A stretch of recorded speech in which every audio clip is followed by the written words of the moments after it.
I wanted to talk to you today about how to plan a trip to Disney World. Back in the spring of 2012, when I was thinking about starting the site, I knew that I wanted to start with an infographic.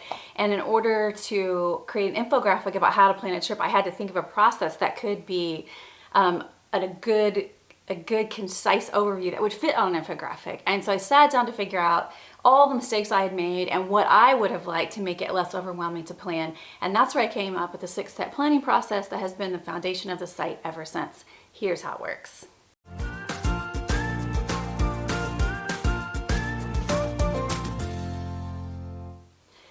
The first step in the WDW prep planning process is to choose your dates for your trip.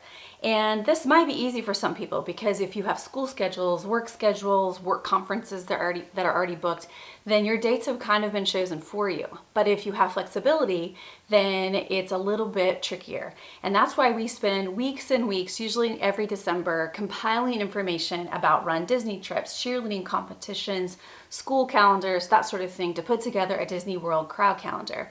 Everything I'm talking about will have links in the description, including this one. But I just wanted to explain it to you in case this is the step where you find yourself.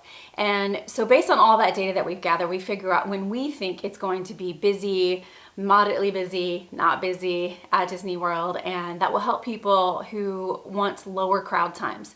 You may also choose to go when the temperatures are more mild or something like that. So depending on what your criteria is, you need to first pick the dates for your trip. Step 2 is that you need to choose where you're going to stay. Now, for many, this will be a Disney World resort. For others, it will be somewhere else. But you need to choose where you're going to stay. Usually this is based on budget or interest or something like that. But it is something that you need to decide once you have figured out your dates.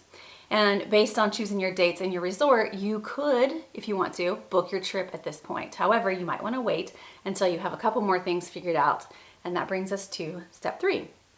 Step 3 is to make a daily plan for your trip. And this is sort of a high level plan, and you're basically deciding where you're going to be each day of your trip. So it could be a park, could be 2 parks if you plan to park hop. It might be that you're going to take a break day at your hotel, maybe swim. It could be Disney Springs. It could be going somewhere that's not Disney World related. You might be going to Universal or to a beach or something like that. But the point of this step is just to decide for each day of your trip where you think you're going to be. And sort of a part B of this step is that once you have decided that, you should be able to figure out which park tickets you need. And that's because at this point, you should know how many days you're going to be in parks and what is going to be required. So if you aren't park hopping, but you plan to be in the parks for 5 days of your trip, then you need a 5-day base ticket. If you are planning to park hop, then you're going to need park hoppers, that kind of thing. So part 3B is that you should now know which park tickets you need. Step 4 is to decide your dining. The reason this step is here in the process and not any sooner is that I believe strongly that you need to figure out where you're going to be and then choose dining based on that.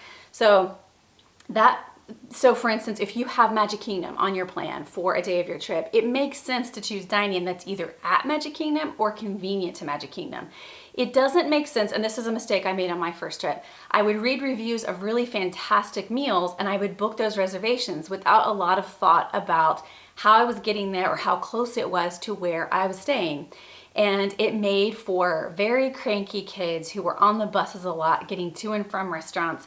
And to top it off, we were staying at the boardwalk where there are tons of restaurants and we really weren't taking advantage of that.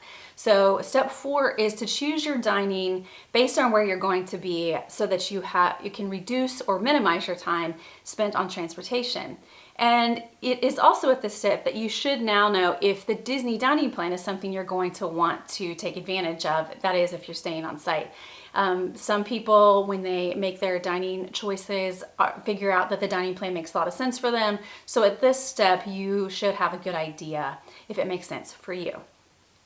Step 5 is to plan your park touring. Now, we talked about in step 3 that you decide which parks or destinations you're going to be at each day. And so this step is to go back to those park days and figure out how you are going to tour in those parks to reduce your wait times and to make sure you get to ride everything you want to ride.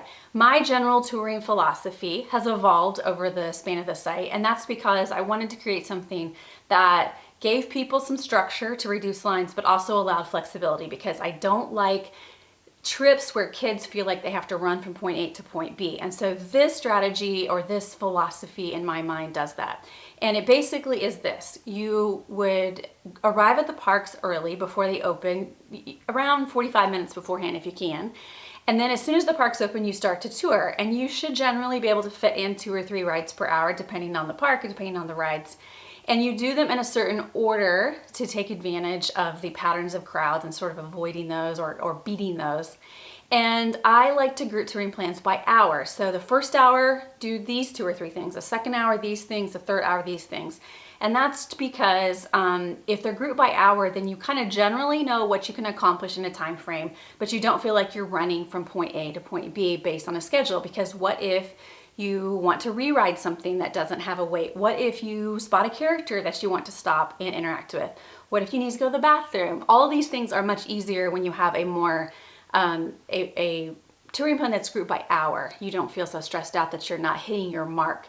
And my touring plans usually do end around lunchtime, and that's because I like at lunchtime for people to sit down and figure out what they want to do the rest of the day. If you're tired, go back to the hotel and take a nap or go swimming. If you feel great, weather's great, and you feel like you can keep going, then keep going. There's lots of attractions that are do anytime attractions that are great to do after lunch, that sort of thing. And so that's generally how the touring plans are arranged for my site. Step 6, this is adding extra magic to your trip. And that can be anything, but this is the step where you can really personalize a trip based on your family or friends' needs. And all the other steps that I mentioned are kind of standard, like anyone can do them. They should, it's a set process, but this is where you tweak it to be personal to you. So if you, for instance, have a pirate loving kid, you could make a reservation at Pirates League, or a princess, lover could do Bibbidi Bobbidi Boutique. If you have foodies, you can make extra special dining reservations. You may just want to bring pressed coins from home so that you can collect pressed coins throughout the parks as a souvenir. It can be anything that you want it to be, and the point is just to create something that is special to you.